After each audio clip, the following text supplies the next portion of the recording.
हरिराम गांव का एक मेहनती किसान था। शुरू में उसने अपनी जमीन पर ज्यादा पैदावार के लिए केमिकल खाद, कीटनाशक और रसायनों का उपयोग करना शुरू किया।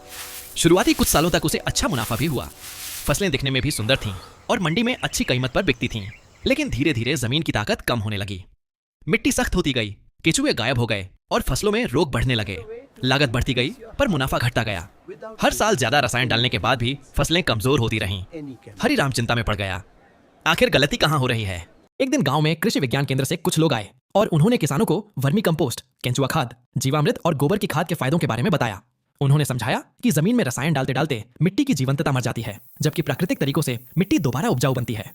हरिराम को बात दिल से लगी। उसने ठान लिया कि वह अपनी जमीन को फिर से जिंदा करेगा। उसने अपने खेत के कोने में वर्मी कंपोस्ट यूनिट लगाया। गोबर, किचन वेस्ट और सूखी पत्तियों से केंचुआ खाद बनाना शुरू किया। उसने जीवामृत, घनजीवामृत और नीम के पानी का इस्तेमाल शुरू किया ताकि कीड़े भी दूर रहें और मिट्टी में पोषक तत्व भी बढ़ें।